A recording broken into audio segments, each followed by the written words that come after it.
শুভ সন্ধ্যা বন্ধুরা। আমি ঝিমলি চলে এসেছি একটি নতুন রহস্য গল্প নিয়ে। ঝিমলির সাথে রহস্য গল্প। আজকের গল্প লেখিকা সুচিস্মিতা দেবের কলমে জীবনমৃত। গল্পটি ভালো লাগলে লাইক করবেন, অনেক শেয়ার করবেন এবং অবশ্যই আপনাদের মতামত জানানোর জন্য অনুরোধ রইল। আরও একটি অনুরোধ, যারা এখনও চ্যানেলটি সাবস্ক্রাইব করেননি তারা অবশ্যই চ্যানেলটি সাবস্ক্রাইব করবেন। যারা ইতিমধ্যেই চ্যানেলটি সাবস্ক্রাইব করেছেন তাদেরকে আমার অনেক ধন্যবাদ। শুরু হচ্ছে জীবনমৃত। রবিবারের শেষ বিকেল, হালকা ঝিরঝিরে বৃষ্টি পড়ছে। রেনকোট খুলতে খুলতে মল্লিকা এসে দাঁড়ালো ওর বড় পিসি যমুনার শ্বশুরবাড়ির দোতলার প্রশস্ত আলো আঁধারি ল্যান্ডিংয়ে। শরিকি বিবাদে জীর্ণ বিবর্ণ তিনতলা বাড়িটির নাম দত্ত মঞ্জিল। মল্লিকা স্বর্গত বিষমশাইয়ের ভাইরাও সকলেই মারা গিয়েছেন। 3টি তলা নিয়ে থাকে তাদের পরিবারগুলি। দোতলায় বসবাস করেন নিঃসন্তান বিধবা যমুনা, একাই থাকেন। মল্লিকা বেশ কয়েকবার বেল বাজানোর পর ঘর মাখত এলোমেলো কাপড়ে কাজের মেয়েটি ছুটে এসে দরজা খুলল। মাস 3 হলো যমুনার নতুন রিক্রুট রেবা। বোঝাই যায় কাজে ব্যস্ত ছিল। যমুনার সার্টিফিকেট অনুযায়ী মেয়েটি চটপটি শুধু নয়, বুদ্ধিমতীও। মল্লিকার বড় পিসিকে দেখাশোনা রেবাই করে এবং যমুনা রেবা বলতে আপাতত অজ্ঞান। মল্লিকার মতে মেয়েটিকে যমুনা পুরো কবজা করে নিয়েছে।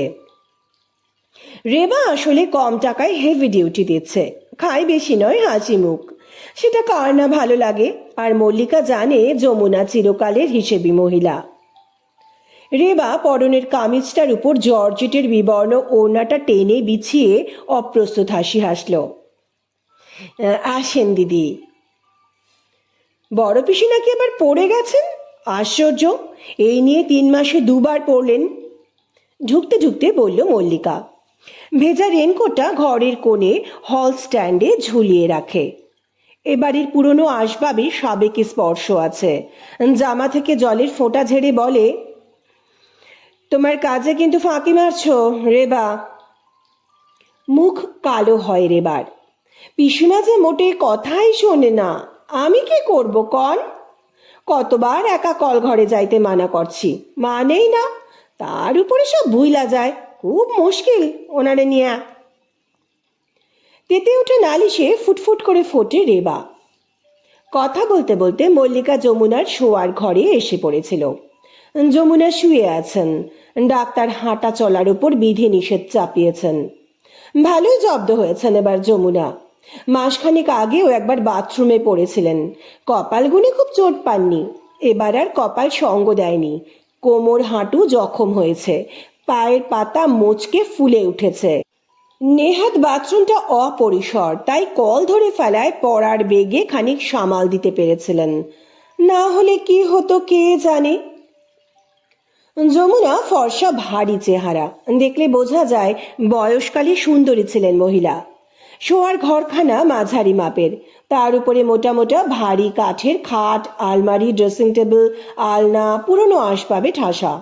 নোনাধরা দেওয়ালে যমুনা ও তার স্বামীর যৌবনকালের ছবিগুলি যেন অনন্তকাল ধৈর্য ধরে ঝুলে আছে। একে মেঘলা, তাই খড়খড়ির পাল্লা দেওয়া শিকোওয়ালা জানলাটা সূর্যের আলোকে প্রবেশের ছাড়পত্র দরাজ হাতে দেয়নি, ফলে দিনেও ঘরে একটা হলুদ আলো টিমটিমিয়ে জ্বলছে। জানলা ঘেঁষে পাশের বাড়ির বৃষ্টি ভেজা স্যাঁতস্যাঁতে রংচটা বটগাছ শোভিত দেওয়ালের পাশেই ল্যাম্পোস্ট থেকে অসংখ্য কেবল তার জড়াজড়ি করে এক ঝাঁক বাদুড়ের মতো ঝুলন্ত। ছাপোষা মধ্যবিত্ত ঘরের যমুনার রূপের জোরে বনেদি ঘরে বিয়ে হয়েছিল। এখন এদের অবস্থা পড়ে গিয়ে ভাগাভাগিতে 8খানা। যমুনার না আছে স্বামী, না আছে ছেলেপুলে। ভাগের 3খানা ঘর আছে, আর আছে ভাঙাচোরা শরীরখানা। পিসে সরকারি চাকুরি ছিলেন, ফলে পিসে এখনো পেনশনভোগী ও আর্থিকভাবে স্বনির্ভর হলেও একাকিত্বের শিকার তো বটেই। এসে গেছিস মল্লি? দেখ, আবার পড়ে গেলাম। মল্লিকাকে দেখা মাত্র প্রায় হাহাকার করে বলে ওঠেন যমুনা। সে তো দেখতেই পাচ্ছি, কি করে বারবার এমন পড়ছো বলো তো? মেয়েটা কি করে, তোমায় দেখে না ঠিক করে? আবার রাত দিন তুমি তার প্রশংসাতেই তো পঞ্চমুখ। চুপ চুপ, আসতে বল। আজকাল কথা কইলেই লোক ভেগে যায়। ও আর কত করবে বল? রান্না বান্না, ঝাড়ু পোছা, আমাকে দেখা সবই তো করে। কেন করে? পয়সা বাঁচাচ্ছ বলে করে। আজকাল বুড়ো বুড়িদের দেখভাল করার লোকেদের ভীষণ খায়। 10-12 হাজারের কমে কথাই বলে না। ও তো 5 নিচ্ছে। হুম। রে বা তোমায় ঠিকই চিনেছে। কথা শোনার বান্দা তুমি নও। নালিশ করলো বুঝি? সত্যি বারণ করে, আমারই দোষ। ভাবি মেয়েটা ব্যস্ত আছে, এই তো 2 পা গেলে বাথরুম, কেন পারবো না? আসল কথা, বুড়ি হয়ে গেছি এটা মেনে নেওয়া বড় কঠিন। সারা জীবন নিজের ভার বাওয়া পা দুটোকে অবিশ্বাস করা কি সোজা? ওসব জ্ঞানের কথায় আমি চলছি না। কথা যদি না শোনো তো দেখো আমি কি করি। মল্লিকা আদরের ভঙ্গিতে যমুনার চুল ঘেঁটে দেয়। ওহ, বড্ড বকাবকি করিস তুই। মেয়েরা যে কেন পুলিশ হয় বুঝি না। তো চোর ডাকাত ফেলে তোকে এখানে কে আসতে বলেছিল? শঙ্কর কেন এলো না? বাবারও কোমরে ব্যথা বেড়েছে, হাবড়া থেকে এতটা পথ ট্রেনে, তাই আসতে বারণ করলাম। তা ভালোই করেছিস। তুই এলি কাজ কাম ফেলে। পুলিশদের তো শুনি মোটে ফুরসত মেলে না। মল্লিকা হাসে। আমি তো পুচকে পুলিশ, অত কিছু চাপ নেই। আর তুমি পড়ে গেছো, না এলে বাবা আমাকে আস্ত রাখবে নাকি? যমুনা প্রীত হন। শঙ্কর অর্থাৎ মল্লিকার বাবা যমুনাদের 7 ভাই বোনদের মধ্যে সর্বকনিষ্ঠ। দুজনের মধ্যে বয়সের অনেক ফারাক। শৈশবে মাতৃহারা শঙ্কর দিদিটিকে প্রায় মাতৃজ্ঞানে পূজা করেন। মাসে অন্তত একবার হাবড়া থেকে এসে দিদিকে দেখে যাবেনই। যমুনা 3 দিন আগে বাথরুমে পড়ে গিয়ে চোট পেয়েছেন। শঙ্কর ব্যস্ত হয়ে পড়েছিলেন, অথচ তিনি নিজেও অসুস্থ। অগত্যা মেয়ের শরণাপন্ন হন তিনি। মল্লিকার উল্টোডাঙার ভাড়া বাড়ি থেকে সুকিয়া স্ট্রিট রাজাবাজারের মধ্যবর্তী এই দত্তমঞ্জিল তো কাছেই। মল্লিকার আপত্তির প্রশ্নই ওঠে না। বড় পিসিটির উপর তার নিজের টানও কম নয়। তাছাড়া এই নর্থ ক্যালকাটা অঞ্চলটির উপর তার তুমুল আকর্ষণ। বাংলার নবজাগরণের কেন্দ্র বলে কথা। পথে পথে ছড়িয়ে আছে ইতিহাস। রামমোহন, বিদ্যাসাগর, কেশবচন্দ্র, উপেন্দ্র কিশোর, জগদীশচন্দ্র, রবীন্দ্রনাথ, অজস্র মনীষীর পদধূলি ছড়িয়ে আছে পথের বাঁকে বাঁকে। সরু ঘিঞ্জি গলিতে রহস্যময় প্রাচীন কলকাতার গন্ধ আজও মিশে। আঁতুর ঘর থেকে বেরোনো বাংলা ভাষার এখানেই পায়ে পায়ে পথ চলতে শেখা। এইসব কারণে বড় পিসির বাড়িটা ছোট থেকেই বড় টানে মল্লিকাকে। আগে এই বাড়ি কি জমজমাটে না ছিল। মল্লিকার স্মৃতিতে গমগমে বনেনি দিয়ে আনার ছবিটা আজও টিকে আছে। ঘরে ঢুকে থেকে মল্লিকা ভ্যাবসা গুমোট গরমে ঘেমে উঠছিল। মাথার উপর মান্ধাতার আমলের ছ্যাঁচড়ানো ডিসি পাখাটা ক্যাঁচ ক্যাঁচ শব্দে তুমুল অনিচ্ছা সহকারে কেত্রে কেত্রে তার কর্তব্য পালন করে যাচ্ছে। তাতে ফলাফল আশানুরূপ না হওয়ায় চেয়ারে বসে হাওয়ার অনাধিক্যে মল্লিকা রুমালে মুখ ও ঘাড় মোছে। ভাইজির অস্বস্তি দেখে যমুনা রেবাকে খাবার জল আনতে আদেশ করেন। বৃষ্টিটা ঠিক মতো হলে গরমটা একটু কাটতো, কুণ্ঠিত কণ্ঠে যমুনা বলেন। গ্লোবাল ওয়ার্মিং এর ফল। এল নিনোর প্রভাবে পূর্ব ভারতে এবার বৃষ্টি হলো না, অথচ গুজরাট, রাজস্থান, হিমাচল প্রদেশ ডুবে যাচ্ছে। শুনে যমুনা ঘাড় নাড়েন। এসব খবরের কাগজে রোজ বেরোচ্ছে। এখন এই বাড়ির মালিক 3 ভাই এই স্বর্গে যাওয়ায় ভাগাভাগিতে ভিন্ন হয়ে গিয়েছে এককালের একান্নবর্তী সংসার। তবে বিপদে আপদে সাহায্যের হাতটুকুর ভরসা করা চলে। এই যে যমুনা পড়ে গেলেন, ছোট পক্ষের ছেলে আশিস ডাক্তার বদ্যি সব সামলেছে। সংসার খরচের মাস খাবারই পয়সা গড়িয়ে ব্যাংক থেকে তুলে আনা, ইলেকট্রিকের বিল ভরা, এসব খুটখাট কাজও আশিসই করে। মল্লিকার ধারণা, আশিসের প্রত্যাশা তার বড় জ্যাঠাই মাটি ভাগের ঘরগুলো শেষকালে তাকেই লিখে দেবেন। হয়তো সেটাই ঠিক হবে। আশিসই তো যমুনাকে নিয়মিত সার্ভিসটুকু অন্তত এখনো দিয়ে যাচ্ছে, না হলে যমুনা সমস্যায় পড়তেন। তাছাড়া আশিসের আর্থিক অবস্থাও বেশ নড়বড়ে, এইটুকু দাবি তার থাকতেই পারে। যমুনা একেবারে ভুল বলেননি। পুলিশে চাকরিতে ঢোকার পর সময় নিয়ে একটু টানাটানি আছে বটে মল্লিকার। চুরি ডাকাতি নানা অসামাজিক কাজ তো লেগেই আছে, তবে মাথার উপর ইন্সপেক্টর পোদ্দারবাবু আছেন বলে মল্লিকা অনেকটাই চাপমুক্ত। এমন বস পাওয়া ভাগ্যের কথা। অধস্তনদের অহেতুক খাটান না পোদ্দারবাবু। ঠিকঠাক কাজ করলে প্রাপ্য সম্মান জানাতেও পিছপা হন না। সেই কারণে থানার সকলেই পোদ্দারবাবুর জন্য জান দিতে প্রস্তুত, মল্লিকাও। পোদ্দার স্যারের সঙ্গে তার সম্পর্কে এখন হালকা নির্ভরতার রেশ লেগেছে। স্নেহের উষ্ণতার আঁচ পায় যেন মল্লিকা। বড় দাদার মতোই যেন মাথার উপর ছাতা বিছিয়ে রেখেছেন। পোদ্দার স্যারকে সে বলেছিল বড় পিসির বাড়িতে আজ আসার কথা। রাতটা সে পিসির বাড়িতে থাকার কথা ভেবে কাপড় জামা সঙ্গে নিয়েই এসেছে। রাতে ডিমের ডালনা খাবি মল্লি? যমুনা শুয়ে শুয়ে মল্লিকার আদর যত্নে লেগে পড়েছেন। হ্যাঁ, ঝাল ঝাল কষা কষা করে করতে বলো। বলতে বলতে জিভে জল আসে মল্লিকার। রেবা রাঁধে দারুণ। বিশেষ করে বিরিয়ানি, কষা মাংস, রেজালা এসব তো যেন দোকানের মতোই রাঁধে। মল্লিকা খেয়েছিল একবার। মল্লিকা এবার উঠে পড়ে। কাপড় জামা ছাড়তে অভ্যস্ত গতিতে বাথরুমে ঢুকতেই হঠাৎ করে তার পা স্লিপ করে গেল। নিজেকে সামলে নিল ঝটিতি। ছাপ বাবা! মল্লিকা সাবধানী চোখে তাকায়। মার্বেলের মেঝেতে পিছল ভাব। এই জন্যই হয়তো যমুনা পড়েছেন। মল্লিকা পা ঘষে ঘষে মেঝেটা ঘুরে ঘুরে পরীক্ষা চালায়। যথেষ্ট স্লিপারি, কোণে কোণে ফেনা শুকিয়ে সাদা হয়ে লাগা। ভালো করে জল ঢেলে মেঝেটা ধুয়ে একটু সময় নিয়ে আরাম করে স্নান সেরে বেরোয়। বাথরুমের মেঝেটা এত স্লিপারি কেন রে বা? বড় পিসি কি আর এমনি পড়েছেন? বাথরুম থেকে বেরিয়েই চেঁচায় মল্লিকা। পুলিশ সার্ভিসের দরুন বকাবকির একটা অভ্যাস অজান্তই ঢুকে গেছে তার ব্যবহারে। রান্নাঘরের এবার মুখ শুকিয়ে যায়। সে ডিমের ডালনা রাঁধছিল। রুটি মাখার আটা সবে ঢেলেছে স্টিলের গামলায়। এটা জুমার কর্ম দিদি, ও কাপড় কাইসা ভালো কইরা কলঘর ধুই না। কতবার কইছি, কানে নিব না, ভীষণ জেদি মাইয়া। রান্নাঘরের দরজায় দাঁড়ানো মল্লিকাকে এক ঝলক দেখে নিয়ে বলে রেবা। মল্লিকা কৌতুক বোধ করে। মনে হয় দোষ অন্যের ঘাড়ে চাপানোর অসীম ক্ষমতা রেবার। মল্লিকার পরনে এখন ফ্রেশ সবুজ রঙের সালোয়ার কামিজ। চুল খোলা, গায়ের থেকে ভুরভুর করে সাবানের গন্ধ বেরোচ্ছে। মল্লিকা আর কথা বাড়ায় না। কাজের লোকেদের পলিটিক্স রাজনৈতিক নেতাদেরই মতো। এ ওকে দুষবে আর নিজের দোষ ঢাকবে। মল্লিকা বা দোষারোপ ছেড়ে মুখে হাসি ফোটায়। তোমার বাবার অসুখ বলেছিলে গতবার, এখন ভালো? হ্যাঁ দিদি, সাইরা গেছে। বিড়ি টাইনা টাইনা বুকের 12টা বাজাইছে। কয় ভাই বোন জানো তোমরা? 3 বোন, 2 ভাই। তুমি বড়? মেজো।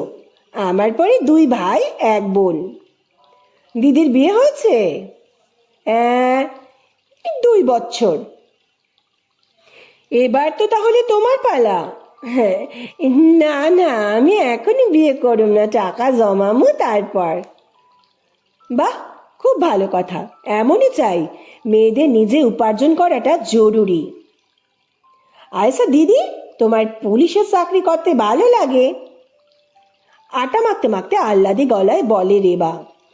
আমার তো পুলিশ দেখলে বুক কাঁপে। মল্লিকা হাসে। ভয়ের কি আছে, তুমি তো আর চোর ডাকাত নও। তবে হ্যাঁ, পুলিশকে সকলেই এড়িয়ে চলে। রেবা মুখ নিচু করে হাসার মতো শব্দ করে। খুঁটিয়ে দেখে মেয়েটির চেহারা একটু উগ্রতা আছে বলে মনে হলো মল্লিকার। লম্বা নয় বেশি, কিন্তু টানের গড়ন, শরীরে ভরাট ভাব, শ্যামলা রং, কিন্তু চোখে মুখে শ্রী আছে। পুরো ঠোঁট, চেহারাতে কেমন কামুক ভাব। মাথা ভর্তি ঘন চুল চূড়ো করে বাঁধা। মেয়েটি আকর্ষণীয় নিঃসন্দেহে। ওর দৃষ্টিটা মল্লিকাকে টানছিল। পুরু কাজলের ঘেরে খুব সতর্ক দুটি চোখ। রান্নাঘর ছেড়ে যমুনার ঘরে ফিরে আসে মল্লিকা। যমুনা কাপড়ের আঁচল থেকে চাবিটা খুলে বলেন, মল্লি একটা কাজ করতো, আলমারির লকার থেকে 5,000 টাকা বের করে এবার মাইনেটা মিটিয়ে দে। পড়ে যাওয়ার চক্করে এবার মাসের 3 তারিখেও মাইনে দেওয়া হলো না। মল্লিকা চাবিটা নিয়ে আলমারির লকার খোলে। সে কোথাও টাকা দেখে না। ভ্রু কুঁচকে দ্রুত হাতে লকারটা উল্টে পাল্টে দেখে। কয়েকটা গয়নার খালি বাক্স, আধার কার্ড, ভোটার আইডি, ব্যাংকের পাসবই। না, টাকা নেই। দ্রুত হাতে নিঃশব্দে সে লকারটা বন্ধ করে। যমুনা তার দিকে তাকিয়েছিলেন। কি হলো রে? চুপ! ঝটিতি কাছে এসে ঠোঁটে তর্জনী ঠেকায় মল্লিকা। আস্তে কথা বলো। তুমি রেবার বাড়ি চেনো? না তো, কেন? মল্লিকা প্রায় ফিসফিসিয়ে বলে। পুলিশকে ওর ছবি, ঠিকানা, ডিটেলস, আধার কার্ডের কপি দিয়েছ? না তো, কেন? কি হয়েছে? তুমি লাস্ট কবে আলমারি খুলেছ? প্রশ্নের তোড়ে দৃশ্যত নাজেহাল ও উত্তেজিত যমুনা একটু উঠে বসেন। লাস্ট? দাঁড়া, ওই যেদিন পড়লাম সকালে শ্যাকরা এলো তখন। এই 3 দিন স্নান আর বাথরুমে যাওয়া ছাড়া তো উঠিনি। কেন, কি হয়েছে বলবি তো? টাকা কবে তুলেছ? আজই। আশিস তুলে লকারে রেখে গেছে। আমি টাকা গুনে নিয়েছি। চিকিৎসা বাবদ 5,000 আশিসকে দিয়েছি, বাকি 25,000 আমার সামনেই তো তুলে রাখলো। আজ আশিস আর আসেনি এ ঘরে? না, ওই একবারই। আমি ঝিদের মাইনে দেওয়ার কথা বলেছিলাম, বলল আজ একটু তাড়া আছে, কাল দেবে। কেন রে, এত কথা কেন বলছিস? ঝুমার মাইনেও দেওয়া হয়নি? ও তো আজ ডুব মেরেছে। তোমার কোনো গয়না আছে আলমারিতে? হ্যাঁ, ছোটখাটো কিছু আছে। গলার একটা হার, 2টো কানের দুল, আর আর ছোট ননদের নাতির অন্নপ্রাশনের জন্য একছড়া হার গড়িয়েছি, সেটা। ও হ্যাঁ, আমার 6 গাছা ছুরিও আছে। কোথাও বেরোলে টেরোলে খুচখাচাটুকু লাগে বলে বাড়িতে রাখি। আজ রেবা এখানে কাজে আসার পর কি আর বাইরে বেরিয়েছিলে? যমুনা কিছুই বুঝছেন না। কি হচ্ছে? হঠাৎ এত প্রশ্ন কেন? তিনি চিন্তিত মুখে বললেন, না না, ও তো আর বেরোয়নি। তবে তুই যখন স্নানে গেছলি তখন ওর ভাই এসেছিল, বলল বৃষ্টি পড়ছে তাই ছাতা দিতে এসেছে। মল্লিকা কিছু বুঝে ফেলে যেন। ঝট করে সরে সামনের ঘরের লাগোয়া চিলতে বারান্দায় চলে যায়। দেরি করার সময় নেই।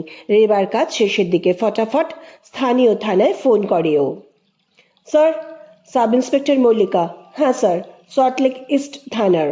স্যার, ইমিডিয়েটলি প্লেন ড্রেসে একজন কাউকে পাঠাতে হবে স্যার। ঠিকানা আর ডাইরেকশন পাঠাচ্ছি, নিচে ওয়েট করতে বলবেন।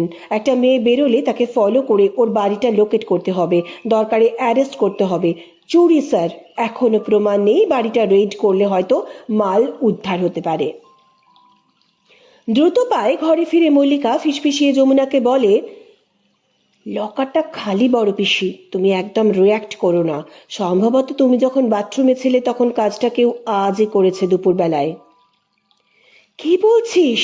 লকার খালি? কে নিল, রেবা নাকি? ঝুমাও তো আজ কাজে আসেনি। একরাশ কালি যেন বিছিয়ে যায় যমুনার মুখে, চোখ বিস্ফারিত। যদিও যথাসম্ভব গলা নামিয়েই ফিসফিসিয়ে কথা বলেন তিনি। তবে আর কি হবে, রেবাই হবে। আশিস তো টাকা রাখার পর আর আলমারি খোলেনি বলছো। একটু আগে পুলিশ সম্পর্কিত রেবার মন্তব্য ঝলকে ওঠে মল্লিকার মনে। সে ভাবে রেবা ছাড়া রইল আশিস। আশিসকে সন্দেহের তালিকায় রাখা যায় কি? সে নাকি এখন বেকার, টানাটানির মধ্যে আছে। আশিস আজ তাড়াহুড়ো করে চলে গিয়েছিল বুঝি। তবে যমুনা কথা শুনলে রাগ করবেন। আশিসের উপর তাঁর পরিপূর্ণ বিশ্বাস। না না, আশিস আর খোলেনি। তাছাড়া আমার সঙ্গে কথা বলতে বলতেই টাকা রাখলো, আমি তো দেখলামও। মল্লি, লকারে গয়নাও নেই? নেই। তুই রেবাকে সার্চ কর শিগগির।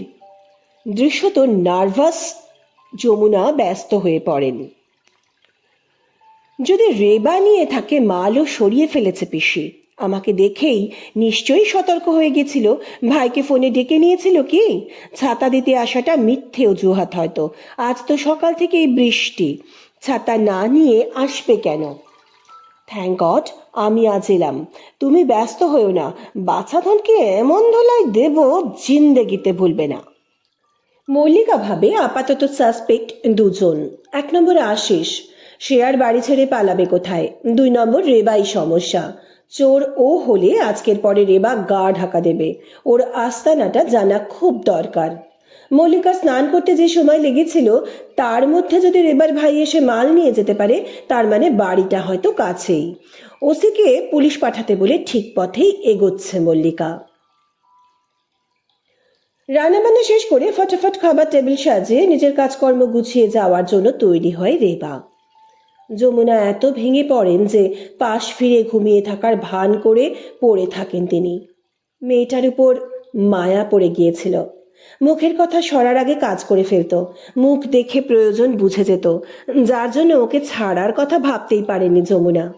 মন খারাপ করে পড়ে রইলেন তিনি।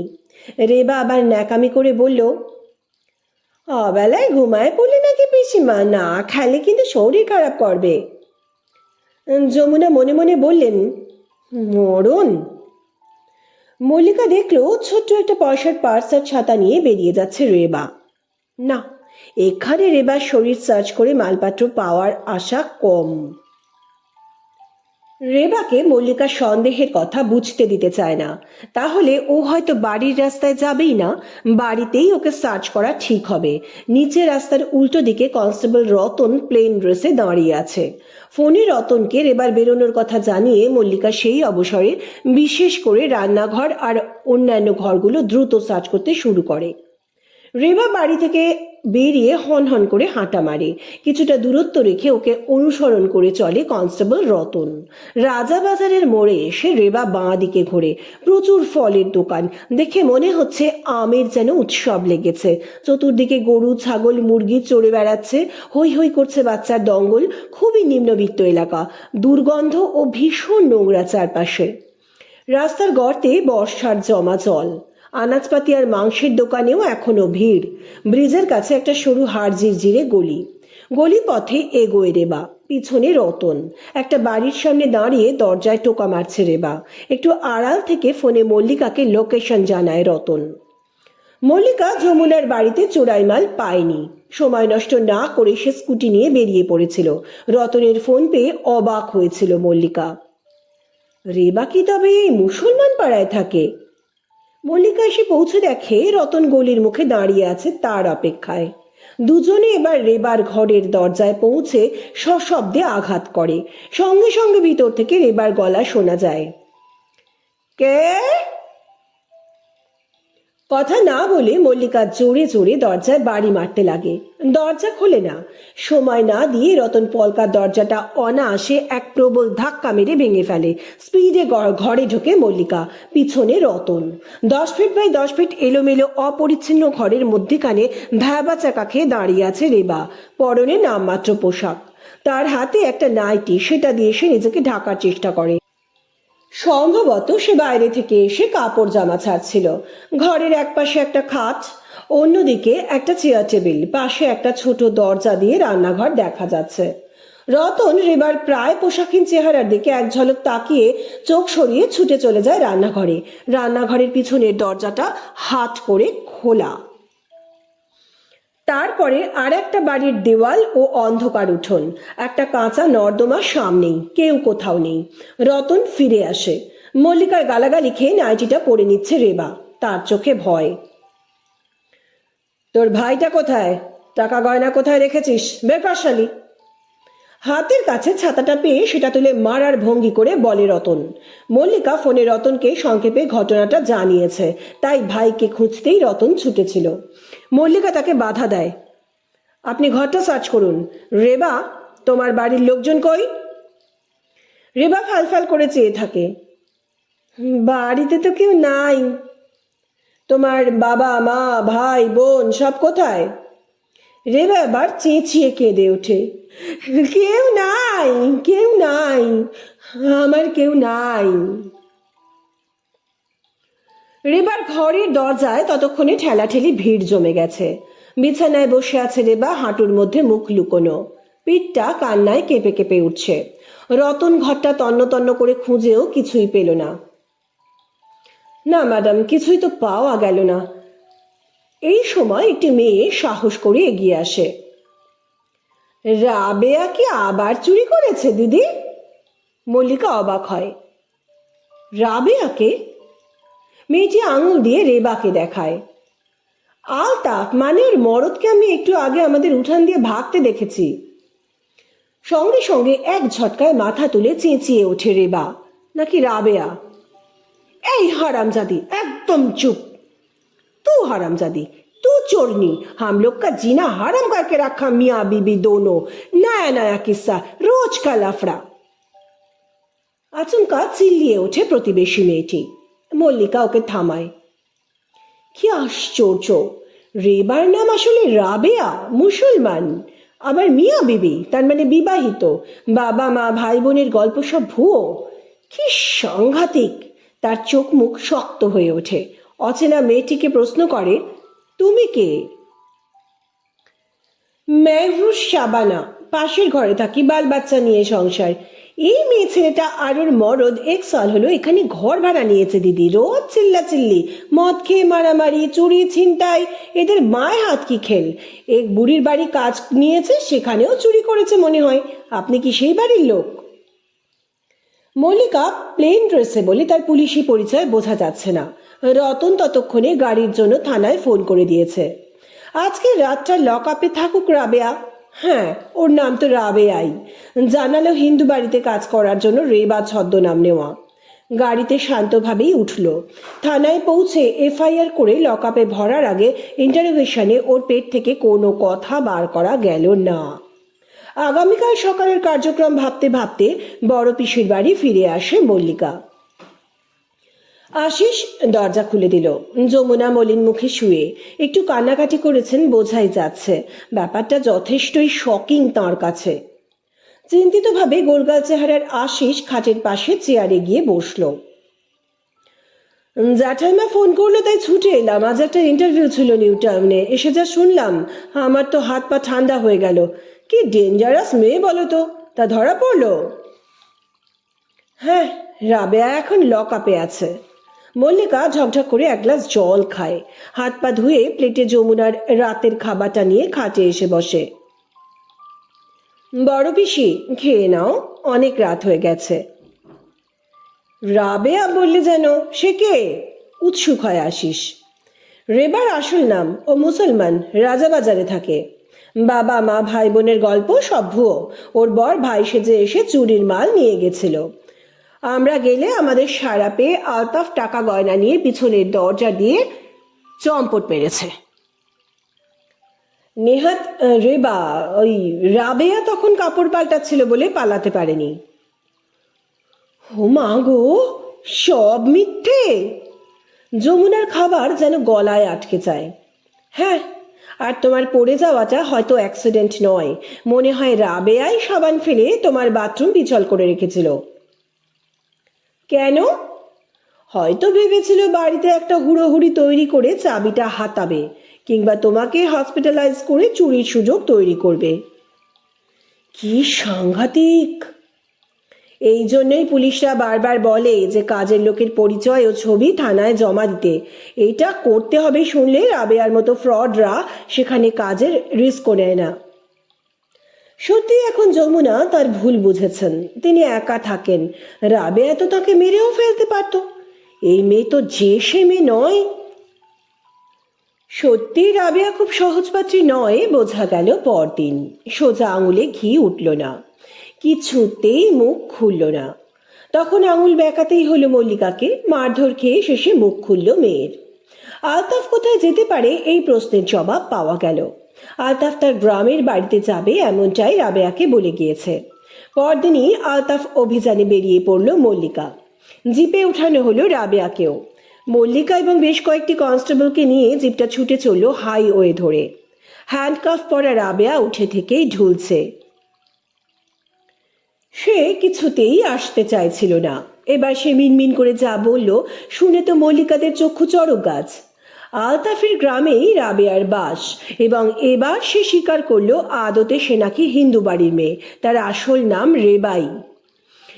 আলতাফকে বাড়ি থেকে পালিয়ে রাবেয়া নাম নিয়ে নিকা করে রেবা।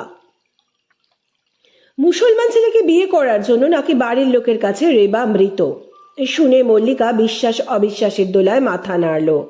কত রঙ্গ যে দেখাচ্ছে মেয়ে। রেবা আপত্তি জানিয়ে বারবার বলতে থাকলো, তোমার পায়ে পড়ি দিদি, সোরাইমাল আমি খুঁজা দিব, কিন্তু আমাকে বাড়িতে নিয়ে যাইও না, ওরা মনে করে আমি মইরা গেছি গিয়া। তবে রাবেয়া আবার এবার আপত্তি ধোপে টেকেনি, আসতে তাকে হয়েছে। রেবা আর আলতাফের গল্প যেতে যেতে শুনল ওরা। ছোট থেকেই এক পাড়ায় দুজনের বাস, চোখাচোখি, ছোঁয়াছুঁয়ি এবং প্রেম। সম্ভবত প্রেমে শরীরের ভূমিকা মজবুত ছিল। রেবার মোবাইল থেকে আলতাফের ছবি নিজের ফাইলে ডাউনলোড করেছে মল্লিকা। আলতাফ অত্যন্ত সুপুরুষ, চেহারাতে অনেক মেয়ে প্রেমে পড়বে। তবে এদের বাল্যপ্রেমের গভীরতা ছিল মানতেই হয়, না হলে এত কাণ্ড করে বাড়ি থেকে পালিয়ে বস্তির অস্বাস্থ্যকর পরিবেশে থাকার কষ্ট স্বীকার করা তো আর চারটিখানি কথা নয়।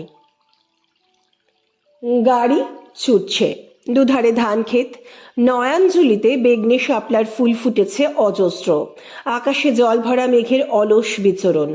পৃথিবীটা কত সুন্দর, অথচ মানুষ কি কদর্য ভাবনায় আর কাজে তাকে কলুষিত করে চলেছে। একজন অসহায় বিধবা বৃদ্ধাকে জেনে শুনে আহত করে তার টাকা পয়সা, গয়নাগাটি আত্মসাৎ করার মতো নীচতা কেন হয় মানুষের? অথচ রেবার জন্ম মফস্বল গ্রামের গৃহস্থ বাড়িতে।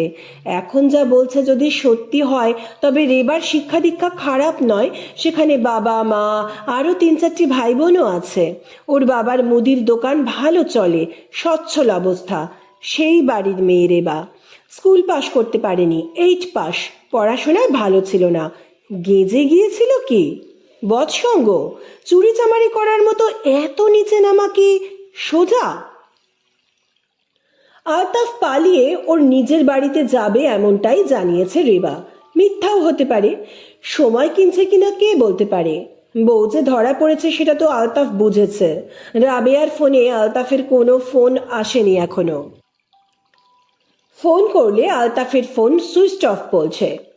আলতাফ পালাচ্ছে, ধরা দেবে না। সম্ভবত নতুন সিমও নিয়ে নিয়েছে। ছোকরাকে লাগছে পাকা আসামির মতো। ক্রাইম নতুন করছে না মনে হয়। মল্লিকা আজ তার থানার ডিউটিতে যায়নি। ফোনে পোদ্দার বাবুকে আগাগোড়া রিপোর্ট পেশ করতে তিনি বললেন, ঠিক আছে, তুমি এগিয়ে যাও, আমি এদিকটা সামলে নেব। একটা গাড়ির অ্যাক্সিডেন্ট হয়েছে ভোর 4টে, 4 জন আহত। বড় লোকের ছেলেগুলো মদ খেয়ে আজকাল এসব করছে। অডি গাড়িখানা 150 মাইল স্পিডে এসে ধাক্কা মেরেছে একটা ট্যাক্সিকে। যাকে, don't worry, best of luck. কলকাতার আশেপাশে এখন প্রচণ্ড ক্রাইম বাড়ছে, বড্ড দুঃসময়। মানুষ ভীষণ ডেসপারেট হয়ে পড়ছে। মনের সুকুমার বৃত্তিগুলো গলা টিপে মেরে ফেলছে সকলে। না খেটে চটজলদি বড়লোক হওয়ার পথ খুঁজছে সবাই। কলকারখানার অভাবে গরিব মানুষদের কাজকর্মেরও বড়ই অভাব। খালি পেট তাদের ক্রাইমের পথে ঠেলে দেয়। আবার অতি ধনীদের সমস্যা অন্য, তাদের অপরাধ অতি উচ্চ স্তরের। তারা টাকা চুরি করে বিদেশে পালায়, সরকার নাকি তাদের ধরতেই পারে না। স্বদেশেও বড় লোকদের চুরি টাকার পালিশে ঢাকা পড়ে যায়। মল্লিকার চোখ দুটি জ্বলে ওঠে রাগে। গাড়িতে বসায় এই মেয়েটা তার পিসিমার বিশ্বাসটুকুকে ছিন্ন ভিন্ন করে দিয়েছে। মেয়ের মতোই দেখতেন যমুনা ওকে, অথচ ও হয়তো প্রথম থেকে পিসিমার অনিষ্টের কথাই ভেবেছে। মন খারাপ হয় মল্লিকার। পুলিশের চাকরিতে এত নরম মন হলে চলে না। অপরাধের দুনিয়ায় নিষ্ঠুরতা বিষয়ে অবিচল থাকার শিক্ষানবিশি এখনো চলছে মল্লিকার। জিপটা রেবার নির্দেশে বড় রাস্তা ছেড়ে সরু ইট বাঁধানো পথ বেয়ে চলেছে। দুধারে আম, জাম, কাঁঠালের নিবিড় ছায়া। মাঝে মধ্যে চলচলে জলাশয়ের ধারে বাঁশবনের জমাট আঁধার। সবুজাভ জল কেটে শান্ত ঢেউ তুলে হাসির তল সাঁতরে চলেছে। ছবির মতো সুন্দর পরিবেশ।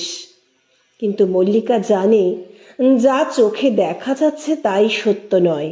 এই শান্তির ছবির আড়ালে দাঁত নখ বার করা দারিদ্র্য, হিংসা আর খুনোখুনির রক্তাক্ত গল্প লুকিয়ে আছে। এবার গাড়ি ইতস্তত মানুষজনের ব্যস্ততা ও দোকানপাট ছাড়িয়ে দাঁড়ায়। কষ্টে সৃষ্টি ঢুকে পড়তে চায় সরু সুতোর মতো কাঁচা রাস্তায়। পাশের নর্দমার জমা জলে দুর্গন্ধ। গাছগাছালির ফাঁকে কাঁচা পাকা ইট মাটির ছোট বড় অগোছালো ঘর বাড়ি। 4-5টা বাড়ির পরে একটা মাজার পড়বে, সেটার গা ঘেঁষে আলতাফের বাড়ি, জানায় রেবা। গলিতে গাড়ি ঢোকাতে বারণ করে মল্লিকা। সে নেমে পড়ে, সঙ্গে কনস্টেবল রতন আর সুকুমার। হনহনিয়ে এগিয়ে বাড়িটা সহজেই পাওয়া গেল।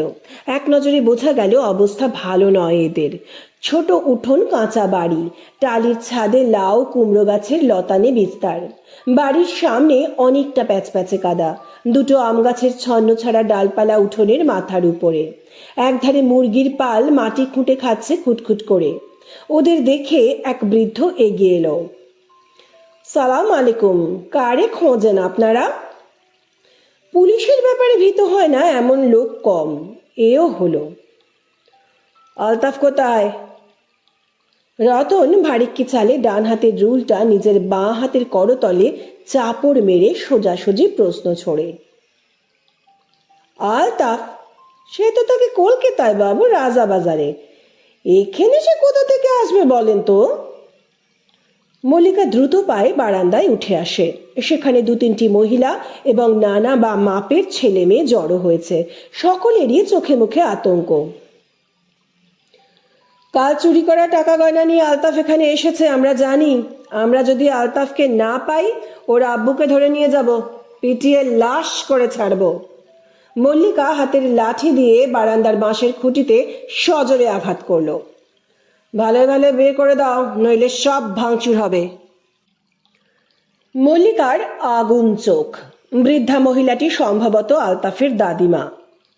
বলে, সত্যি সত্যি আলতাফ এইছে নাকি রোকেয়া? মাঝবয়সী মহিলাটি বলে, না তো।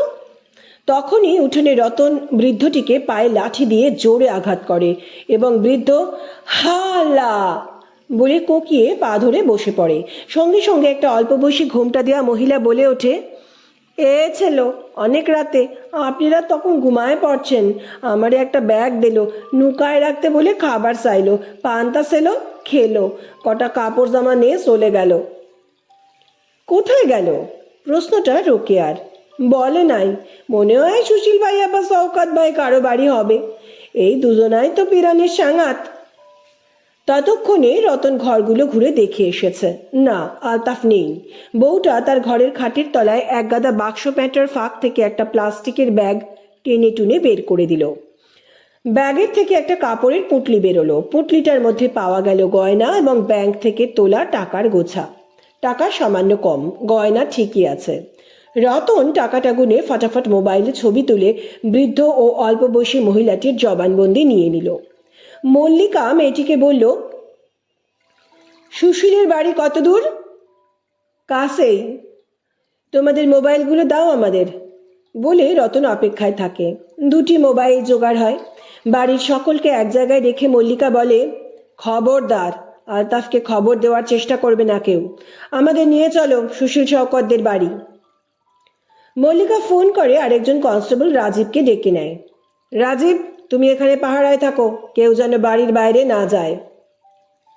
আলতাফের দুটো ভাইপো তাদের তিনজনকে নিয়ে চলল। রতন গেল সুশীলের বাড়ি আর মল্লিকারা গেল শওকতের বাড়ি। একই সময় তারা এন্ট্রি নিল দুই বাড়িতে, তবে আলতাফকে পাওয়া গেল না। সুশীলরা খুবই গরিব। বাবা স্কুল মাস্টার, কোভিডের পরে স্কুলে ছাত্রছাত্রী হয় না, মাইনে অনিয়মিত। সুশীল তো বেকার। শওকতের বাবার কেমিক্যালের বিজনেস। সবুজ রঙের দোতলা বাড়ি, পিছনে পুকুর, ফলের বাগান, বেশ রমরমা।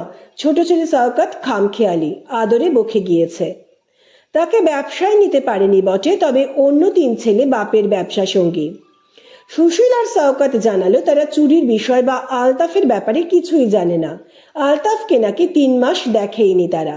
ওদের দুজনের সেলফোনগুলো সিজ করে মল্লিকাদের ফিরতে হলো গাড়িতে। পাননি? উদ্গ্রীবভাবে প্রশ্ন করে রেবা। জবাব দেবার প্রয়োজন বোধ করে না মল্লিকা। কি ভেবে রতনকে ডাকে। রতন বলে, মাল তো পাওয়াই গেছে, চোরও হেফাজতে, কাজ তো হয়ে গেল। কোনো মন্তব্য না করে মল্লিকা পাশের চায়ের দোকান থেকে চা আনতে বলে। চা খেয়ে ভাঁটটা ছুঁড়ে ফেলে পাশের নালায়। রেবাকে এখন একটু নিশ্চিন্ত লাগে। ওড়না দিয়ে মুখ ঢেকে বসে আছে। লজ্জায়? চুরি করার সময় লজ্জা ভয় থাকে না এদের, ভাবে মল্লিকা। আলতাফকে তার চাই, পেতেই হবে। হয়তো আশেপাশেই আছে। হি টু ইজ আ ক্রিমিনাল এবং চুরির সঙ্গে জড়িত। কিভাবে রতনকে নিয়ে আলতাফের বাড়িতে ফিরে যায় মল্লিকা। পরিবারটা তখন একজোট হয়ে নিজেদের মধ্যে ফিসফাস করছিল। মল্লিকাকে দেখে চুপ করে যায়। মল্লিকা খুঁটিয়ে দেখে তাদের অভিব্যক্তি। না, নতুন কোনো তথ্য প্রকাশ পায় না। খবর আলতাফকে তোমাদেরই কেউ দিয়েছ, সে পালিয়েছে। তবে তোমরা সহজে রেহাই পাবে না। আলতাফকে আমাদের চাই। এখন রেবার বাড়িটা একবার দেখে আসি, চলুন। রতনকে জানায় মল্লিকা। রেবাকে নিয়ে যাবেন? প্রয়োজনে নেব। এই, তোমাদের কেউ আমাদের রেবার বাড়িতে নিয়ে চলো তো। রেবার বাড়ি? মিছামিছি যাবেন কর্তা, ওগো সঙ্গে আমাদের কোনো সম্পর্কই নাই, বলে ওঠে বৃদ্ধটি। সেটা আমাদেরই বুঝে নিতে দাও। অগত্যা আলতাফের ভাইপো ওদের সঙ্গে নিয়ে চলল তার রেবা ফুফুর বাসায়। রেবাদের গাছগাছালিতে ঢাকা পাকা বাড়ি, সামনে ধানের গোলা, দুটো ভালো জাতের গরু উঠোনে বসে আছে অলসভাবে। একটা বাছুর মায়ের পেটে ঢু মেরে এগোচ্ছে পেছোচ্ছে। দুটো নেড়িকোত্তা ওদের দেখে ঘেউ ঘেউ করে ওঠে। রেবার বাবা কমলনাথ দোকানে যাওয়ার জন্য তৈরি হয়ে বেরোচ্ছিল। পুলিশ দেখে থমকে দাঁড়ালো। ভয় তার হাত পা যেন ছেড়ে দিল। বাড়ির বাকি সদস্যদের মধ্যেও হুড়োহুড়ি পড়ে গেছে ততক্ষণে।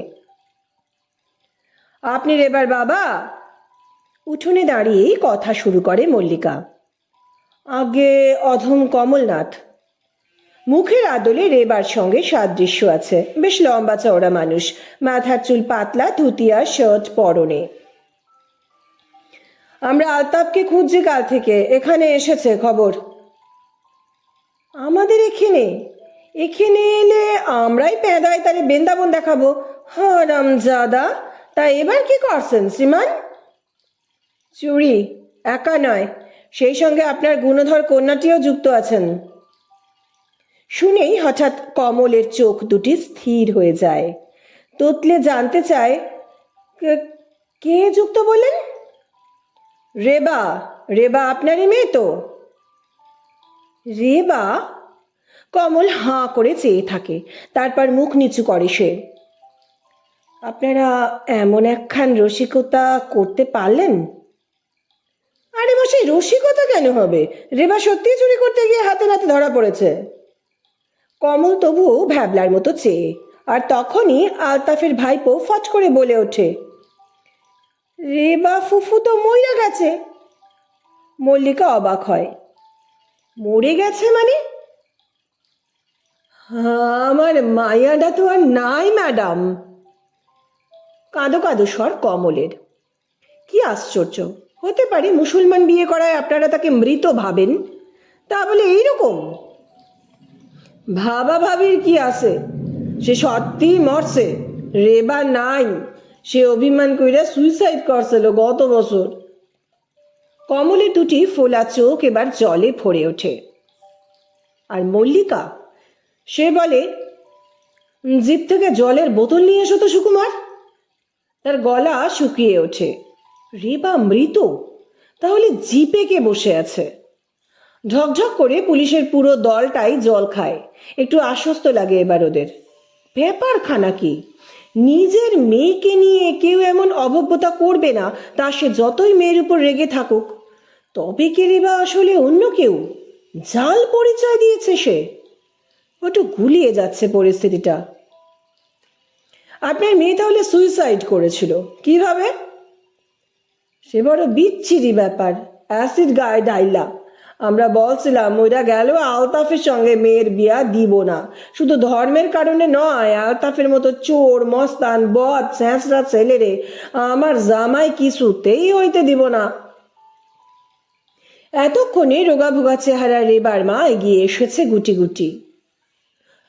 এনারা কি কইতাছেন গো? রেবা নাকি? রেবা কোথা থেকে আসবো? তবে কি রেবা বাচ্চা আছে? আমার কথা তো কেউ তোমরা তখন শুনলা না। আমি কইছিলাম কি না, ওটা রেবার দেহ নয়, রেবার পা অমন ছিল না। আমি আমার মেয়ের শরীর চিনতে ভুল করি নাই। তোমরা শোনো নাই আমার কথা, কেউ শোনে নাই আমার কথা। রেবার মা বিলাপ করে উঠল। মল্লিকা জীবনে এমন ধন্ধে পড়েনি। সে তীক্ষ্ণ কণ্ঠে বলে, আপনারা ডেড বডি দেখেছিলেন? হ্যাঁ, সে বড় বীভৎস দৃশ্য, চেনা যায় না। শিউরে ওঠে কমল। কি দেখে বুঝলেন তবে ওটা রেবারই শরীর ছিল? ওই যে রেবার সালোয়ার কামিজ, যেটা পয়রাও বন্ধুর বাসায় গেল আর আইলো না। গত দুর্গা পূজার জামাটাই পরা ছিল। স্যান্ডেল জোড়া আসিল, মুখ তো সেনার অবস্থায় ছিল না, সে দেখা যায় না। দিদির হাতে গণেশ আঁকার উপর আংটিটা ছিল। এবার রেবার বোন বলে ওঠে। মল্লিকা আর দেরি করে না, সে ফোনে জিপটা নিয়ে আসতে বলে রেবাদের বাড়ির সামনে। শুনুন কমলবাবু, আমরা রেবাকে ধরেছি কলকাতা থেকে, যার নাম এখন রাবেয়া। সে আলতাফের স্ত্রী। আমি জানি না সে আপনাদেরই মেয়ে কিনা। সুকুমার, রেবাকে নিয়ে এসো। একটা দীর্ঘশ্বাস ফেলে দাঁড়িয়ে থাকে মল্লিকা। তার মাথা আর কাজ করছে না। রেবা, রাবেয়া, কে আসলে মেয়েটা? বাড়ির মানুষগুলো গভীর উৎকণ্ঠায় স্তব্ধ, দাঁড়িয়ে থমথম করছে উঠোনটা। জিপ থেকে নেমে আসে রেবা। পুলিশের গাড়ি দেখতে ভিড় করে থাকা মানুষগুলো বিস্ময়ে হাঁ। কাঠের গেট ঠেলে উঠোনে ঢোকে উদ্ভ্রান্ত আলুথালু রেবা। আর তখনই ঢপ করে শব্দ হয়। রেবার মা অজ্ঞান হয়ে মাটিতে পড়ে গেল। ছেলে মেয়েগুলো দিদি দিদি বলে কেমন ভয়ে সেঁটিয়ে গেল, যেন তারা ভূত দেখছে। কমলনাথ অবাক হয়ে দাঁড়িয়ে, অনড়, যেন কাঠের পুতুল। মা! রেবা ছুটে ওর মায়ের কাছে মাটিতে বসে পড়েছে। মা, আমি মরি নাই গো, চোখ খোলো মা, আমি বাইসা আসি। মল্লিকাদের কতগুলো চেয়ার আর টুল এনে দেওয়ায় ওরা উঠোনে ছড়িয়ে ছিটিয়ে বসে আছে। এখনো বিপন্নতা লেগে আছে ওদের চোখে মুখে, ক্লান্তও বটে। সকাল থেকে দৌড়ঝাঁপ কম তো হলো না। ঘটনা এমন একটা নাটকীয় মোড় নেবে কে জানতো। এ যেন রোমহর্ষক থ্রিলার। মরা জ্যান্ত হয়ে তাদের সামনে বসে আছে দাওয়ায়। রেবার মা জ্ঞান ফিরে পেয়ে এখন মেয়ের গায়ে মাথায় হাত বোলাচ্ছেন। দু চোখ বেয়ে জল ঝরছে। অনেকগুলি সন্তান তার, তবু মাতৃস্নেহে কখনো টান পড়ে না বুঝি। রেবা মেয়ে হিসেবেও খুব উৎকৃষ্ট ছিল না, সেই কথাই বলছিল অভিভূত কমলনাথ। রেবা ছোট থেকেই ডান পিটা আসিল। স্কুলে যাইতে চাইতো না। কেলাস ফাঁকি মাইরা পোলাদের লগে ডাঙ্গুলি খেলা বেড়াইতো। ঘর কন্যার কাজ করতে চাইতো না। অথচ ওর হাতের রান্না ছিল দুর্দান্ত। ওই যে আলতাফ, ওদের বাড়িতে তো নাড়ি পোতা ছিল মায়াডার, সর্বক্ষণ পইরা থাকতো সেখানে। অবাধ্য ছিল, বারণ মানতো না। রোকেয়া, আলতাফের মা, ওরে রান্না শিখাতো। গরিবের ঘর, তবু যা রাঁধতো যেন অমৃত। এবার বলুন তো, রেবা যদি মরে না থাকে তবে মৃতদেহটা কার ছিল? সেটাই তো কথা। কি আশ্চর্য কাণ্ড! মরা মাইয়াটার একদম রেবার কাছাকাছি বয়স হইব। রেবার জামা কাপড় পরনে, মুখ আর শরীরের উপরটা গোলে মোলে একসা। তবু ওর মা মানতে চাইছিল না, জানেন? আমি সেদিন শুনি নাই ওর কথা। শোকে তাপে তখন সবাই পাগল পেরায়। মেয়ে যে আত্মহত্যা করবে ভাবি নাই তো। মল্লিকা দেখে পুরো পাড়াটাই এসে ভেঙে পড়েছে যেন কমলনাথের বাড়িতে। রেবা মরেনি, ফিরে এসেছে, আবার পুলিশে ধরেছে তাকে। পাড়া জুড়ে হই হই পড়ে গেছে। আলতাফের মা রোকেয়া সম্ভবত রেবাকে ভালোবাসে। সে ছুটে এসেছিল বাড়ির বাধা অগ্রাহ্য করে, এসে বসেছিল দাওয়ার এক পাশে। এসব কি রেবা? মরিস নাই, তবু বাপ মায়ের কথাটা ভাবলি না একবার? আলতাফটাই বাকি। C C. রোকেয়ার ভৎসনা শুনে মনে হয় আলতাফের বাড়ির মানুষেরাও অন্ধকারেই ছিল। কেসটা ক্রমশ ভীষণ ঘোলাটে হয়ে উঠছে যে। কেউ একজন জল এনে দিল রেবাকে। মল্লিকা বারণ করলো, নিজের জলের বোতল এগিয়ে দিল সে। কমলনাথের মিষ্টি খাবার অনুরোধ প্রত্যাখ্যান করে বলল, ডিউটিতেও সব চলবে না, রেবাকেও কিছু খেতে দেবেন না, নিয়ম নেই। রেবা বাড়ির লোকেদের জেরার মুখে শুধু বলল সে আলতাফের সঙ্গে কলকাতায় পালিয়েছিল। এখানকার মৃতদেহের পরিচয়, সুইসাইড, এসব আলতাফেরই প্ল্যান। রেবা কিছুই জানে না, সবই আলতাফ জানে। আলতাফই তার জামা কাপড় আংটি নিয়ে মরা মেয়েকে সাজিয়েছিল। এসব কেন করছিলি সেটা তো জানিস? মল্লিকার মনে পড়ে কমলের প্রশ্নে মাথা নিচু করে মিনমিন করে রেবা বলেছিল, আলতাফ কইছিল আমি মইরা গেছি জানলে আর খোঁজাখুঁজি পুলিশি চক্কর থাকবো না, আমরা শান্তিতে নতুন জীবন শুরু করব। কমলনাথ ফুঁসে উঠেছিল, হুম, হতই সোজা, পাপ কখনো ঢাকা থাকে না, বুঝলি? পারলি পারলি শান্তিতে থাকতে, এখন তো হাত করা পুইরা বসে আছস, কি লজ্জা! লজ্জা আছে নাকি ওর শরীরে? নচ্ছা নষ্ট মাইয়া এডা। আলতাফ আলতাফ কইরা দিওয়ানা হয়েছিল, কতবার কইছিলাম ওটা একটা বজ্জাত স্যাঁচরা স্যামরা, ছোট কাল থিকা এডা ওডা হাত সাফাই বড় হইয়া কয়লা চুরি কি না করছে আলতাফ, তবু ওর পিছনে সিনে জোঁকের মতো লাইগা থাকলো এই বেহায়া মাইয়া। রেবার অন্তঃসত্ত্বা বড় বোন তিক্তভাবে বলে উঠেছিল। এসব শুনে রোকেয়া একটা দীর্ঘশ্বাস ফেলে উঠে চলে যাচ্ছিল। কুসন্তান পেটে ধরার কষ্ট তো কম নয়। আলতাফের খবর পেলে আমাদের জানাবে রোকেয়া। মল্লিকার হুকুমে রোকেয়া শীর্ণ শরীরের উপর লগবগে মাথাটা নেড়ে প্রায় পালিয়েই গিয়েছিল। কমলনাথ জানালো রেবার সো কল্ড সুইসাইডটা ঘটেছিল গত বছর জ্যৈষ্ঠ মাসের 9 তারিখে, এক রবিবারে। বন্ধুর বাড়ির নাম করে বেরিয়ে আর ঘরে ফেরেনি রেবা। এবারে ও বাড়ি খুঁজেও কোনো ফল হলো না, আলতাফকেও দেখা যাচ্ছিল না, তাই ওর সঙ্গেই মেয়ে পালিয়ে গেছে এমনটাই প্রথমে সন্দেহ হয়েছিল তাদের। পুলিশে খবর দেওয়ার কথা ভাবা হচ্ছে এমন সময় বিকেল বেলায় দুঃসংবাদটি পেয়েছিল তারা। আলতাফের সঙ্গে বিয়ে হবে না সেই দুঃখে মেয়ে গায়ে অ্যাসিড ঢেলে আত্মহত্যা করেছে, চিঠি লিখে গেছে। মর্গে গিয়েছিল রেবার জামাইবাবু সুশীল আর শওকত। শোকাচ্ছন্ন আলতাফকেও তখন সেখানে উপস্থিত দেখা গেল। শওকতের সঙ্গে পঞ্চায়েতের দহরা মহরম আছে, মর্গ আর পুলিশের ঝামেলা সেই সামলেছিল, তাড়াতাড়ি সব মিটে গিয়েছিল।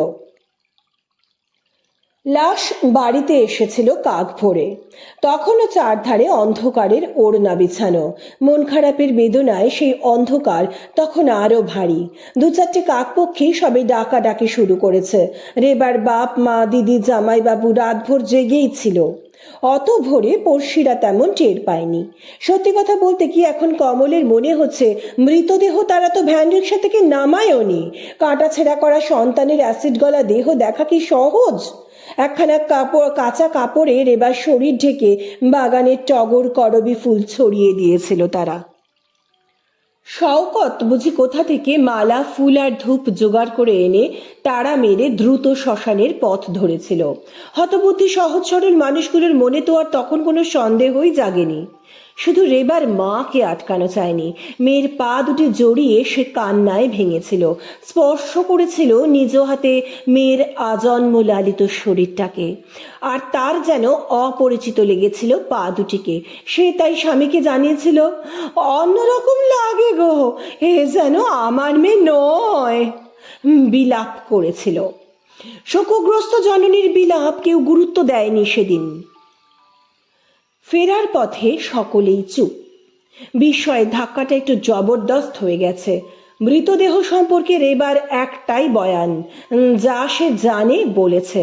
আলতাফ এ বিষয়ে মুখে চাবি মেরেছিল, রেবাকে কিছুতেই ভেঙে বলেনি কিছু। পুলিশের জিপটাকে ড্রাইভার এনে দাঁড় করালো রেবাদের গ্রাম ছাড়িয়ে স্থানীয় থানার সামনে। ছোটখাটো রংচটা বিল্ডিং। সাব ইন্সপেক্টর আনন্দ হাজরা উপস্থিত রয়েছেন। সব ঘটনা শুনে তো তিনি তাজ্জব। এমন রোমহর্ষক ঘটনা তিনি তার এত বছরের কেরিয়ারে দেখেননি বললেন। আমি ওদের পাড়ায় খোঁচর ফিট করে দিচ্ছি, সুশীলা শওকতের উপর নজর রাখুক। 25শে মে হলো সেই আত্মহত্যার দিন। আমি দেখছি সেদিন কি কি কেস লেখা হয়েছে, আর জেলা হাসপাতালের মর্গের ডাক্তারদের সঙ্গেও আমি কথা বলবো।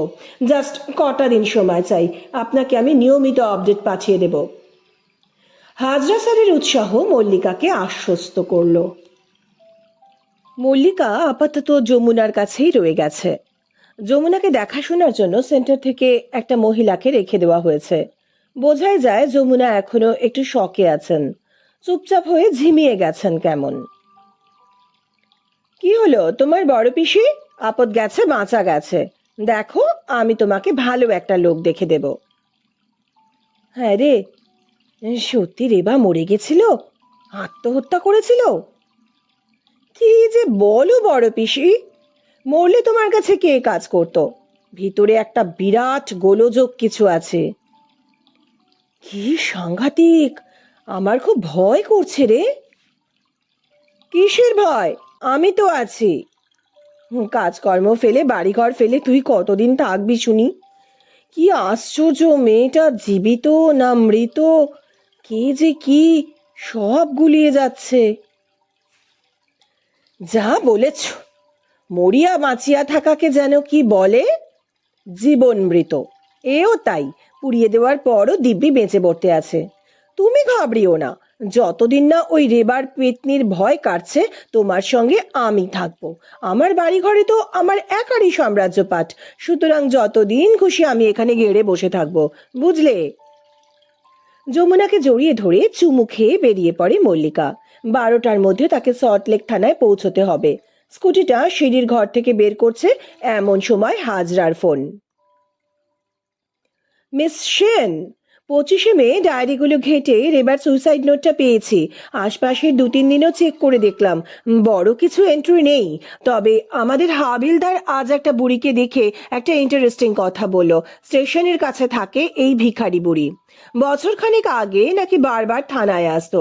ওর একটা ল্যাংড়া মেয়ে ছিল, গান গেয়ে ভিক্ষা করত। বাড়ন্ত গড়নের জন্য চোখে পড়তো। কানাঘুষোয় শুনেছিলাম মেয়েটার ভিক্ষা ছাড়াও সাইড বিজনেস ছিল।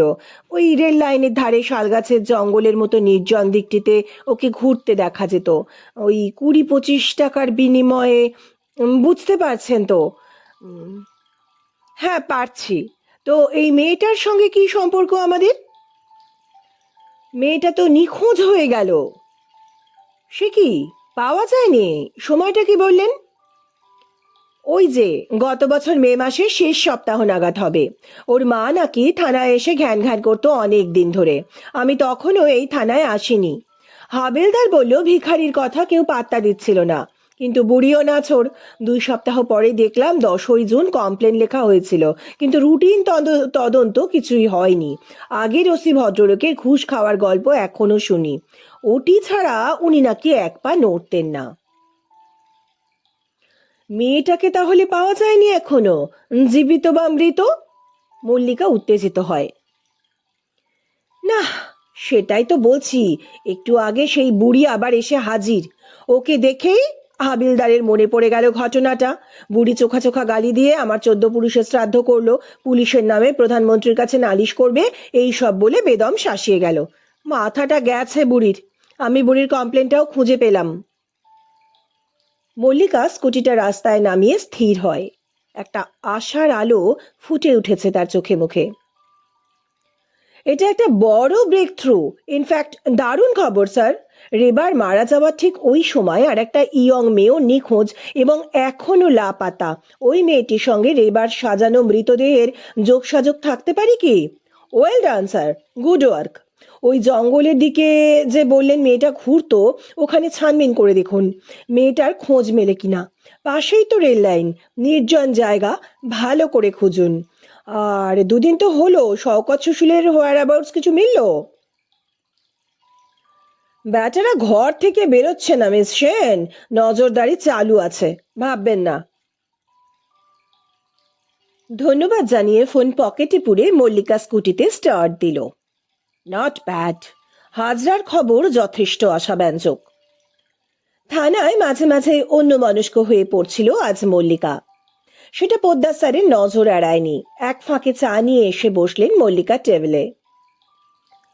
মন তো তোমার এখানে নেই ম্যাডাম, ব্রেক থ্রু কিছু হলো? ঠাট্টার ছলে বলা মল্লিকা কিন্তু বেশ উৎসাহিত হলো। স্যার, একটা অদ্ভুত ইনসিডেন্স হয়েছে বলে মল্লিকা ভিখারির মেয়ের গল্প শোনায় পোদ্দার বাবুকে। ইনসিডেন্স নাও হতে পারে, মৃতদেহটা এই ভিখারি মেয়েটার হতেই পারে। 90% চান্স। যদি ধরে নি মেয়েটার বডিটাই আলতাফ অ্যাসিড ঢেলে পুড়িয়ে দেয়, কিন্তু মেয়েটাকে ও পেলো কোথায়, বাগেই বা আনলো কি করে? মেয়েটা বললে যথেষ্ট হৃষ্টপুষ্ট। তাহলে কি রেবাও হাত লাগিয়েছিল? ও, আপনাকে বলা হয়নি স্যার। প্রথমে তো রেবা বলেছিল সে কিছুই জানে না, তারপর পিটুনি খেয়ে বয়ান বদলেছে। সে এক লম্বা গল্প। ওর কথা মতো 25শে মে রেবা নাকি সকালে আলতাফের নির্দেশ অনুযায়ী বাড়ি থেকে বেরোয়। কিছুদিন ধরেই ওরা দুজনে বিয়ে করার প্ল্যান করছিল। রেবাকে নিয়ে আলতাফ রেল স্টেশনের ধারে জঙ্গলে চলে যায়। কাপড় জামা ছাড়িয়ে বোরখা পরিয়ে ট্রেনে চেপে ওকে নিয়ে যায় রাজাবাজারে এক বন্ধুর বাড়িতে। রেবাকে দিয়ে আমার আত্মহত্যার জন্য কেউ দায়ী নয় গোছের নোট লিখে নিয়ে রেবাকে ওখানেই রেখে আলতাফ বাড়ি ফিরে যায়। মৃতদেহের ব্যাপারটা পরে রেবা জানতে পারে। ট্রেনে কাটা পড়া একটা বেওয়ারিশ লাশকে নাকি আলতাফ ওর জামা কাপড় পরিয়ে মৃত রেবা সাজায়। লাশের পরিচয় আলতাফও জানে না বলেই ওর ধারণা। তবে কি এই ভিখারি মেয়েটাই ট্রেনে কাটা পড়েছিল? বাপরে, রেবা তো ভালোই গল্প ফেঁদেছে। এসব কেন করলো ওরা? এটা তো কোনো সহজ কাণ্ড নয়। এমনি পালিয়ে গিয়ে কলকাতায় গা ঢাকা দেওয়া তো অনেক সহজ হতো। তা তো বটেই। আলতাফ নাকি রেবাকে বোঝায় মৃত্যু হয়েছে জানলে তার বাপ আর তাকে খুঁজবে না, রেবার অস্তিত্বই আর রইল না। রেবার তখন এই প্ল্যান একটু অদ্ভুত লাগলেও ভেবেছিল আলতাফ ভালোবাসার জন্য বড় সড় রিস্ক নিতে প্রস্তুত। দুদিন পর আলতাফ রাজাবাজারে এসে বন্ধুর সাহায্যে ঘর ভাড়া নেয় ও ওদের নিকা হয়। রেবার কথা শুনলে মনে হচ্ছে বাজারে থরে থরে লাশ সাজানো থাকে, ইচ্ছে মতো অর্ডার দিয়ে কেনা যায়। আলতাফ হঠাৎ ট্রেনে কাটা পড়া একটা লাশ কিভাবে জোগাড় করলো? বন্ধু দুটির সাহায্য নিয়েছিল? কেমন যেন খুঁতখুত করছে মনটা। স্যার, বুড়ির মেয়েই নিশ্চয়ই সেদিন অসাবধানে ট্রেনে কাটা পড়ে, আর সেটাকেই। কিন্তু মিস্টার হাজরা যে বললেন 25শে মের আশপাশে কোনো অ্যাক্সিডেন্টের পুলিশ রিপোর্ট নেই। তবু যদি ধরে নিই যে রেবা পালালো, বুড়ির মেয়ে ট্রেনে কাটা পড়লো, বডিকে অ্যাসিডে বিকৃত করে রেবা সাজিয়ে আলতাফ নিল, কিন্তু আলতাফের পক্ষে একা এত সব করা। গল্পে জোড়াতালি দিয়ে গিঁটটি পাকানো হয়েছে মনে হচ্ছে। রেবা হয়তো এখনো সব কথা বলছে না, ওকে আরো গ্রিল করো। রাজাবাজার থানায় কাল যাবো আবার। দাঁড়ান দাঁড়ান, হাজরা স্যার আবার ফোন করছেন। হ্যালো, বলুন। কথা বলে ফোন কেটে পোদ্দার বাবুর দিকে ঝুঁকে আসে মল্লিকা। স্যার, আনন্দবাবু জঙ্গলের দিকটা চিরুনি তল্লাশি চালিয়ে যে জায়গাটায় রেবার তথাকথিত আত্মহত্যার পর বডিটা পেয়েছিল সেই স্পটটা খুঁজে বের করেছে। ফরেন্সিকের দল এভিডেন্স খুঁজছে। জায়গাটায় টাক পড়ার মতো ঘাস টাস সব উঠে গেছে, ওখানেই অ্যাসিড ঢালাঢালি হয়েছিল। এদিকে বুড়িকেও ইন্টারোগেট করেছেন হাজরা স্যার। বুড়ির বয়ানে মেয়ে রাতে প্ল্যাটফর্মে শুতে আসেনি, পরদিন সকালেও যখন আসেনি তখন বুড়ি একে তাকে জিজ্ঞাসা করে। সেদিনটা অপেক্ষা করে পরের দিন পুলিশকে জানায়। পুলিশ গা করেনি। বুড়ি রোজ গিয়ে ঘ্যান ঘ্যান করায়। তার কিছুদিন পর নাছোড় বুড়িকে এড়াতে না পেরে পুলিশ ডায়েরি লেখে। নিখোঁজের ডেটটা বুড়ি এক্স্যাক্ট বলতে পারছে না, তবে হিসাব করলে রেবার আত্মহত্যার ঘটনার কাছাকাছি হবে। স্প্লেন্ডেড। ঠিক আছে, তুমি এই তদন্তটা মন দিয়ে করো। এটা পেটি চুরির কেস নয়, যা বোঝা যাচ্ছে এটার সঙ্গে একটা মৃতদেহের কাহিনী জড়ানো, সেই সঙ্গে মিসিং তরুণী। তরুণী সম্ভবত ডেড। এটা সুইসাইড না অ্যাক্সিডেন্ট না অন্য কিছু, সেটা দেখতে হবে। কি, মার্ডার? সম্ভব। একই জায়গায় একই সময়ে দুটো ঘটনা ইন্টার রিলেটেড হতেই পারে।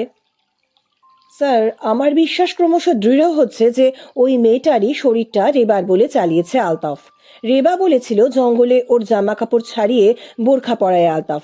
স্যার, বোরখা পরতে কাপড় জামা কেন খুলতে হবে? কাপড় জামার উপরেই কেন বোরখা পরলো না?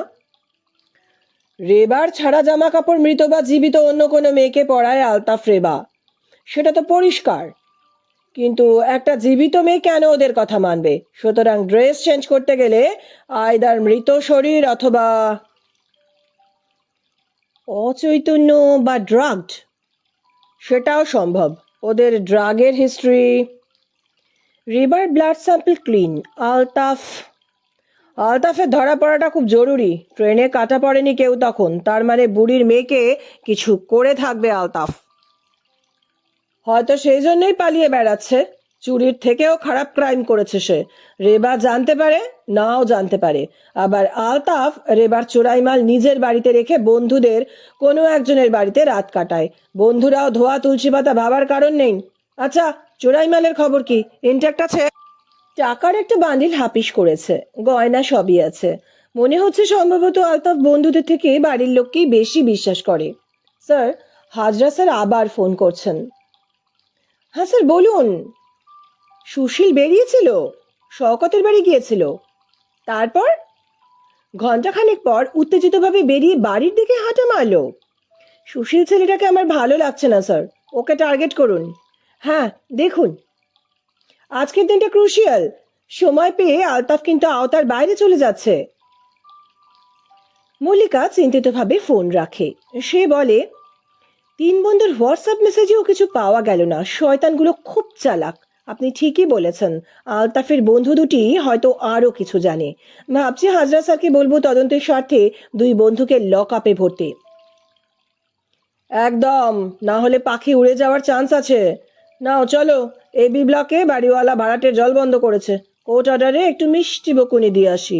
ভাড়াটে হারামজাদা 20 বছর ধরে 6,000 টাকা ভাড়ায় 1800 স্কোয়ার ফিটের একতলাটা দখল করে বসে আছে।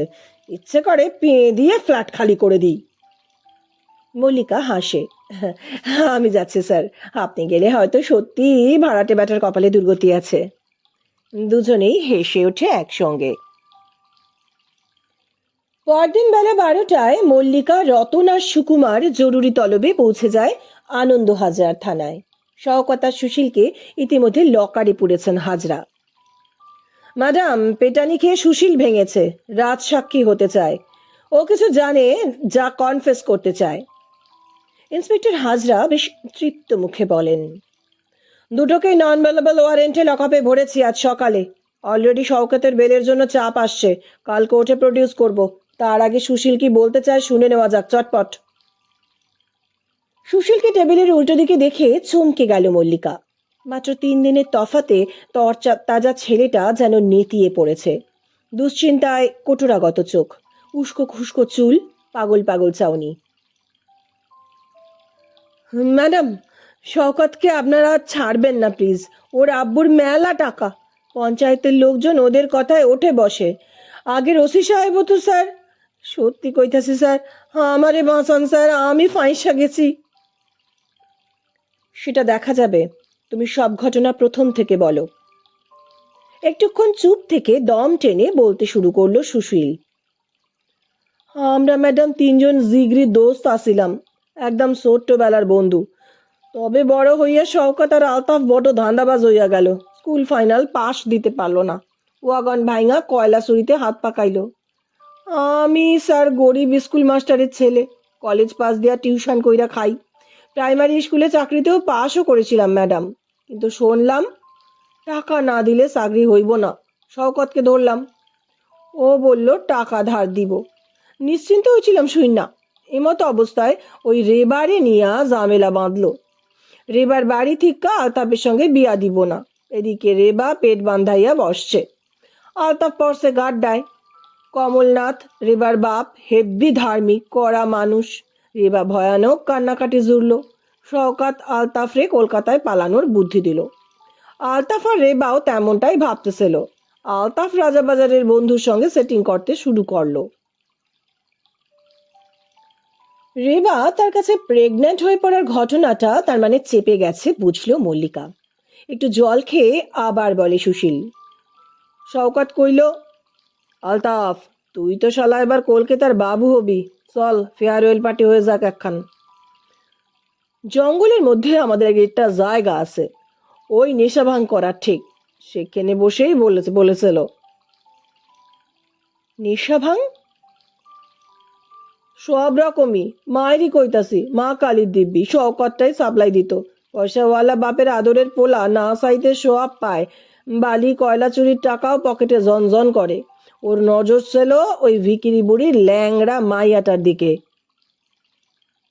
ভিকিরি বুড়ির মেয়ে? আনন্দ ও মল্লিকা নড়ে চড়ে বসে। আজ্ঞা, শওকত আগেও 2-4 দিন পয়সা দিয়া ফুর্তি করছে। সেদিন কইল, চল 3 জনে মিলা মাইয়াটারে, মানে। বুঝেছি। সত্যি কইতে কি, পাপের একটা নেশা আছে, না হইলে আমি কেন রাজি হইলাম কন? আমি কেন অত্ত নিচে নামলাম? তবে খানিক শওকতকে তুষ্ট করার কেসও ছিল, না হলে চাকরির জন্য টাকা যদি না দেয়। যাই হোক, সেদিন রাতে 200 টাকা দিয়া বুদনিরে মানে মেয়েটারে রাজি করানো হলো। উহ, কি ভয়ঙ্কর সেই রাত! আকাশের টিমটিমে চাঁদের আলো ছাড়া জঙ্গলে আর কোনো আলো নাই। শওকত মেয়েটারে দুরকম নেশার জিনিস দিয়াছিল, ড্রাগও ছিল। মেয়েটা প্রথমে খুব মজা পাইতে আসিল, শেষে জিমায় পড়ল। অচৈতন্য মেয়েটারে শওকত আর আলতাফ, আমি ভয় পাইয়া গেলাম ওদের ওই কাণ্ড কারখানায়। আমার ঘৃণা করতে লাগলো। যতই ভিখারি হোক, মানুষ তো। দুই বন্ধুর অমানসিক উত্তেজনায় আমার মনে হইতেছিল ওরা যেন জন্তু হইয়া গেছে। আমার কান্না পাইতে আসিল। আমি জোপের ধারে গিয়া বমি করতেছিলাম।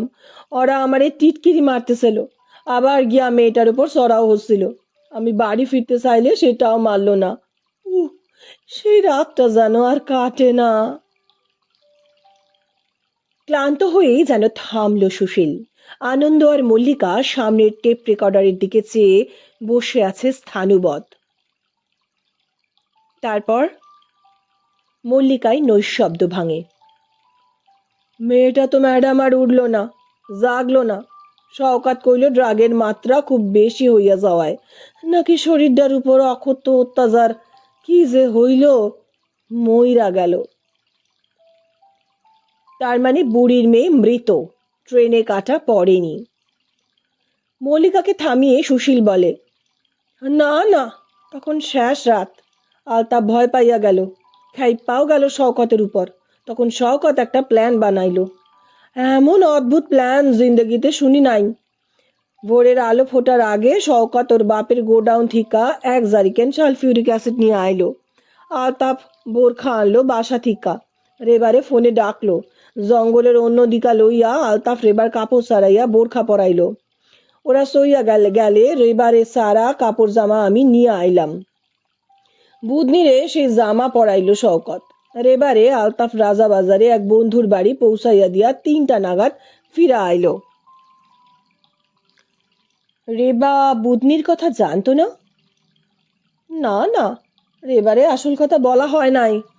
ও লাশ দেখে নাই, কোয়া হয়েছিল ট্রেনে কাটা বেওয়ারিশ লাশের কথা। আর তাছাড়া এই র্যাপের কথা রেবারে কি জানানো যায়? বুধনি ছাড়া জামা কাপড় পাশে একটা জোপে পুইতা দিলাম, তারপর অ্যাসিড ঢাইলা মুখটারে সেনার অযোগ্য কইরা ফেললো শওকত। উহ, সে কি বিভৎস দৃশ্য! সারা গায়ে অ্যাসিড ঢাইলা ঢাইলা মেয়েটারে। এত সব কাণ্ড কেউ টের পেল না? ওদিকটায় স্যার বড় কেউ যায় না তো, আমি পাহারায় ছিলাম। সকালে একমাত্র গ্রামের ভোলা আইছিল ছাগল খুঁজতে। আমি তারে কইলাম ছাগলডারে উল্টা দিকা যাইতে দেখছি। ভোলা ছুটলো ওই দিকে, বাস। তারপর শওকত মর্গের ডাক্তার আর থানার ওসিরে পয়সা খাওয়াইয়া পোস্টমর্টেম রিপোর্টে রেবা আত্মহত্যা করছে এমনটাই প্রমাণ কইরা দিল। মল্লিকা আর আনন্দ চা আনতে বলল। কাহিনীর জট ছাড়ানো গেল ভেবে স্বস্তিবোধ করলেও অপরাধের নিষ্ঠুরতা তাদের আচ্ছন্ন করে রাখল। এই ছেলেগুলোর বয়স 25-এর নিচেই হবে। এমন অমানসিক ব্যবহার কি করে আয়ত্ত করলো এরা? বুধনি আর তার মায়ের জন্য বেদনা যাচ্ছিল মল্লিকার। সুশীলের কথা যদি সত্যি হয়, তবে খুনের দায় এই 3 বন্ধুরই। মল্লিকার মনে হলো খুন বা মৃতদেহের আসল রহস্য সত্যিই রেবা তাহলে হয়তো জানতো না। সে বলে উঠল, সুতরাং শওকতই তোমাদের ক্রাইমের মাস্টার মাইন্ড। ওর প্ল্যানে এই এক ঢিলে 2 পাখি মরল। মার্ডার ঢাকা দেওয়ার জন্য বডি লোপাট হলো, আবার রেবাকে মৃত ভেবে ওকে নিয়ে ভবিষ্যতে কেউ আর কোনো প্রশ্ন তুলল না। মাই গড, আনবিলিভেবল! আনন্দ বিস্মিতভাবে মাথা নাড়লেন। ছি ছি, এরা কি মানুষ? আলতাফ কোথায়? শটান প্রশ্ন ছুড়ে সোজা হয় মল্লিকা। চোখ বুঝে 1 মিনিট সময় নেয় সুশীল। বড় একটা শ্বাস ফেলে চোখ খুলে। শওকতের এক পিসি থাকে হাবড়াতে। শওকত ওখানেই পাঠাইছে আলতাফরে। ওখানেই এখনো গা ঢাকা দিয়া আছে সে। আমার বাবার ফোনে কাল কল করছিল আলতাফ। আমি শওকতের সেই কথা জানাইতে ওর বাসায় গেছলাম। দেখি সকালবেলাতেই নেশা করছে। ওর বাবা আমারে গাল পারতে লাগলো, আমরা নাকি ওনার পোলারে কুপথে টানছি। শুইনা মায়েরে এতনা গুসা হলো। আনন্দ ততক্ষণে উঠে পড়েছেন। সুশীলের বাবার ফোনটা সিজ করে আলতাফের লোকেশন বার করে হাবড়ার দিকে ফোর্স পাঠানোর বন্দোবস্ত শুরু করতে হবে তাকে। আলতাফ ধরা পড়েছে জেনে রেবা খুব মুষড়ে পড়ল। রেবাকে দেখে মল্লিকার খারাপ লাগছিল, আবার স্বস্তি বোধ করলো। রেবা হত্যার সঙ্গে যুক্ত নয়, সেটাই স্বস্তি। একটা মার্ডারার যমুনার সঙ্গে থেকেছে, এটা ভাবলে ভয় তো করেই। রেবা আসল ঘটনা জেনে একেবারে স্তম্ভিত। ভিখারি বুড়ির মাইয়া, ওই লেংড়ি? বলো কি দিদি? আলতাফ রাউরে কি কও গো দিদি? আলতাফ পারলো এটা? সি সি, ওই শয়তান শওকতের জন্যই সব হইল। আলতাফরে চুরি চামারি রাস্তায় ওইটাই না আনছিল। তাই ভাবি এমন একটা অদ্ভুত প্ল্যান কি কইরা আলতাফের মাথায় আইলো। আর লাশের পায়ে হাত বুলিয়ে তোমার মায়ের মনে সন্দেহ ওই কারণেই জেগেছিল। বুদ্ধি নাকি একটা পা ঘষতে হাঁটতো। ওর ওই পা নিশ্চয়ই স্বাভাবিক সুন্দর ছিল না। আর তুমি যে প্রেগন্যান্ট হয়েছিলে বলনি তো? মল্লিকা চার্জ করার ভঙ্গিতে বলে ওঠে। রেবা শূন্য দৃষ্টি হতবুদ্ধির মতো বসে রয়েছে। খুব বড় একটা শ্বাস পড়ে রেবার। কি আর বলার আছে দিদি, রাজাবাজারে আইসায় নিকা কইরা পেট খসাইতে বাধ্য করছিল আলতাফ। কইলে পয়সা করি নাই, তো এখন বাচ্চা পালতে পারবো না। রাজাবাজারে থাকতে আলতাফ বাড়িতে যেত না? রাজাবাজারে আইসা কেমন পাল্টে গেছিল সে। মেজাজ খাপ্পা, পয়সা পয়সা কইরা ঘিও কুকুরের মতো করতো। আমারে মারধর করতো, নিজে পকেট মারা শুরু করলো। আমারে বাড়ি বাড়ি কাজে পাঠাইতো, দামি জিনিস হাত সাফাই করতে হইতো। ধরা পড়ার ভয়ে বারবার কাজ বদলানোর ঝক্কি নিতাম। তোমার পিসিমার বাড়িতে একা থাকে, তাই লম্বা সময় দিয়া বড় সড়ো চুরির প্ল্যান বানাইলো আলতাফ। নইলে পিসিমা কত ভালো ছিল, আমারে ভালোবাসতো। আলতাফ আমার মানা শুনলো না। লকারে সোনা দানা আছে কিনা দেখতে কইল। লকার থেকে গয়না বাইর কইরা পইরা পিসিমারে বড় ননদের ছেলের একটা অনুষ্ঠানে যাইতে দেখছিলাম। সে একটা আইসা একটা বাচ্চার হাত ডেলিভারি দিয়া গেল। পিসিমা মাসের প্রথমেই মাস খাবারের টাকা তুইলা রাখে জানতাম, ভাবলাম এই সুযোগটাই নি। এদিকে পিসিমা তো সাবির বিষয়ে খুব সজাগ। সাবি সবসময় আসলে বাইন্দা। আলতাফ কইল, পিসিমা আসার খাইলে হাসপাতালে যাবে, তখন সুযোগ পাওয়া যাবে। বাথরুমে সাবান ফেলা রাখো। তা এমনটাই করলাম। প্রথমবার পিসিমা সামলে নেছিল, তবে দ্বিতীয়বার পরে বিছানায় শোয়া হলে একা চলাফেরা করতে পারছিলেন না। জুমা ছুটির জন্য বলতে আসিল। কইলাম কাল ডুব মাইরা দে, আমি সামাল দিব। স্নানের সময় পিসিমারে মগ বালতি দিয়া বসাইয়া বাইরে সারা কাপড় থিকা চাবি খুইলা লকার সাফ করলাম। সব প্ল্যান মাফিক চলতে আসিল। কাজ হাসিল কইরা বিকাল বিকাল ও বাড়ির মায়া কাটাইয়া হাওয়া হইবার মতলব গোত্তা খাইয়া পড়লো তুমি হঠাৎ আইসা পড়াতে। আমাকে দেখে তখন আলতাফকে ফোন করে ডেকে নিলে, তাই তো? মাথা নিচু করে বসে থাকে রেবা। ওর কি কৃতকর্মের জন্য কোনো রকম অনুশোচনা জাগছে মনে? মল্লিকা উঠে দাঁড়ায়, টেপ রেকর্ডারটা তুলে নেয় টেবিল থেকে। বাবা মায়ের কথা মনে পড়ে? জবাব দেয় না রেবা, চোখ দিয়ে টপ টপ করে জল ঝরে। অস্ফুটে বলে, আমার কি ফাঁসি হইব দিদি? মল্লিকা না হেসে পারে না। এদের উপর রাগ করবে না ঘৃণা করবে না দয়া করবে? শিক্ষার অভাব, গাইডেন্সের অভাবে নর্দমায় পড়ে যায় এরা। তার সঙ্গে লোভ আর কামনা বাসনার আগুন। কমলনাথ এমন জটিল মনের মেয়েটিকে হ্যান্ডেল করতে পারেনি। রেবা হয়তো তার বাকি সন্তানদের থেকে অন্যরকম ছিল, ডান পিটে অ্যাডভেঞ্চারাস, দুষ্টু। তার ফল সবাইকেই ভুগতে হচ্ছে, এমনকি যমুনাকেও। বড্ড আঘাত পেয়েছেন মানুষটা। ভাঙা বিশ্বাস জোড়া লাগা বড় কঠিন। খুনের সঙ্গে যুক্ত যদি না থাকো, সত্যই চুরির দোষে কারো ফাঁসি হয় না রেবা। মায়েরই বলছি, আমি খুন করি নাই। দিদি, আর আলতাফের কি হইব? মল্লিকা জবাব দেয় না, তার মুখ গম্ভীর। আলতাফ আর তার দুই বন্ধুর ক্রাইম পুলিশকে প্রমাণ করতে হবে কোর্টে। ক্রাইম সিন জঙ্গলের মধ্যে খুঁজে পাওয়া গেছে। মাটির স্যাম্পেলে সালফিউরিক অ্যাসিডের উপস্থিতি, আর কাছেই ঝোপের কাছে মাটি খুঁড়ে বুদনির অ্যাসিডে পোড়া কাপড়ের টুকরো পাওয়া গেছে। বুদনির হাতের চুড়ির ভাঙা কাঁচের টুকরোও মিলেছে। তবে বডি তো পুড়ে গেছে। দেখা যাক সাক্ষ্য প্রমাণে কেসের ফলাফল কি দাঁড়ায়। সে সম্পর্কে এখনই কেউ কিছু বলতে পারবে না। মল্লিকা বেরিয়ে আসে ধীরে ধীরে। কনস্টেবলটি রেবাকে সেলে নিয়ে যায়। 2 বছর পরের ঘটনা। মল্লিকা চেয়ারে বসেছিল অপেক্ষায়। দেখল রেবা আসছে। নারী সংশোধনের এই হোমে প্রায় 1 বছর হয়ে গেছে রেবা আছে। বছরখানেক আগে রেবা জেল থেকে ছাড়া পায়। না, কমলনাথ তাকে বাড়িতে স্থান দেয়নি। বেঁচে আছে এইটুকু জেনেই তারা খুশি। অমন দাগি আসামি বাড়িতে থাকলে বাকি ছেলে মেয়েদের জীবনও নষ্ট হবে। পাড়াতে মাথা তুলে বাঁচা অসম্ভব হয়ে পড়বে। মল্লিকা হোমের ব্যবস্থাটা করে দিয়েছিল। না হলে মেয়েটা আরো বড় অপরাধী তৈরি হবে। হয়তো চুরি বেশ্যাবৃত্তি ধরবে। মল্লিকা 2-3 মাসে ঠিক একবার আসে রেবার কাছে। রেবা ভারী অবাক হয়। যার বাড়িতে চুরি করলো সেই তাকে কেমন বোনের মতো দেখে। বড় অদ্ভুত, এমন মানুষও হয়। মল্লিকা দিদি তাকে ঘেন্না করে না, দিদি তার ভালো চায়, সেটা রেবা এখন বুঝেছে। রেবা এসে বসে উল্টো দিকের চেয়ারে, হাসে একটু। ভালো আছো?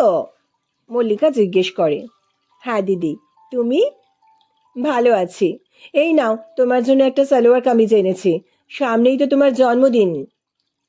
প্যাকেটটা হাতে নিতে নিতে উজ্জ্বল মুখে তাকায় রেবা। হ্যাঁ, তোমার মনে আছে? জামাটা বার করে দেখে।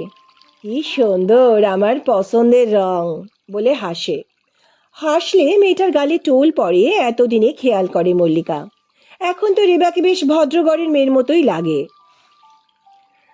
জন্মদিনে এহানের বন্ধুগো কেক খাওয়াইতে হইব, লাজুক ভঙ্গিতে বলে রেবা। বাহ, সে তো ভালো কথা। টাকা দেব?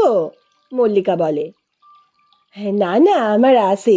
মহিলা হস্তশিল্প মেলায় আমার অনেকগুলান সেলাই বিক্রি হয়েছে, টাকা আছে। সেলাই করতে ভালো লাগে? রেবা মাথা নেড়ে হ্যাঁ বলে। আমাকে এক সেট কুশন কভার বানিয়ে দিও, হলুদ রঙের। কাপড় কেনার জন্য এই টাকাটা অ্যাডভান্স রাখো। পার্স খুলে টাকা বার করে দেয় মল্লিকা। আচ্ছা। দিদি, পিসিমা কেমন আছে গো? লোক পাইছে? টাকাটা নিয়ে ইতস্তত করে জিজ্ঞাসা করে রেবা। পেয়েছেন, আয়া সেন্টার থেকে। ভালোই আছেন। কোমরটা পুরোপুরি সারল না, সেটাই যা মুশকিল। বয়সে চোট পেলে সারতে সময় লাগে। মল্লিকা দেখে রেবার চোখ জলে ভরে উঠল। আমার জন্য এমনটা হইল। হ্যাঁ, তো ভালো মানুষ, ভগবান এজন্য আমারে শাস্তি দিবেন। তুমি যদি নিজের দোষ বোঝো সেটাও অনেক। অনুতাপ হচ্ছে তোমার, নিজেকে বদলাতে চাইছো।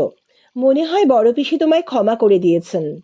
আর ভুল পথে যেও না, হয়তো একদিন তোমার বাবা মাও। না না দিদি, আমি আর পুরনো জীবনে ফিরতে চাই না। আলতাফের থেকে দূরে শান্তিতে আছি আমি। আমি বেশ আছি। বেশ, আজ আমি উঠি, আবার আসবো। ভালো থেকো। বিল্ডিংয়ের বাইরে মাটির রাস্তা গেট অবধি চলে গিয়েছে। মল্লিকার সঙ্গে সঙ্গে হেঁটে এলো রেবা। মেয়েরা বাগান করেছে, কিছু রঙিন ফুল ফুটে আছে রাস্তার দুধারে। রঙ্গন আর কুরচি ফুলের গাছে মৌমাছি গুনগুনিয়ে উড়ে বেড়াচ্ছে। জল জল করছে বিকেলের কমলা সূর্য। পরিষ্কার নীল আকাশে পাখিদের ডানা মেলে সুদূর যাত্রা দেখে মনে হয় এই মুহূর্তে কোথাও কোনো কালিমা নেই। এমনই যদি থাকে পৃথিবীটা, শান্ত, নিশ্চিন্ত, নির্ভরযোগ্য। মল্লিকা হাত নেড়ে রেবাকে বিদায় জানিয়ে স্কুটিতে স্টার্ট দেয়। গেট ধরে দাঁড়ানো রেবা পিছনে ক্রমশ ছোট হতে হতে মিলিয়ে যায় এক সময়ে।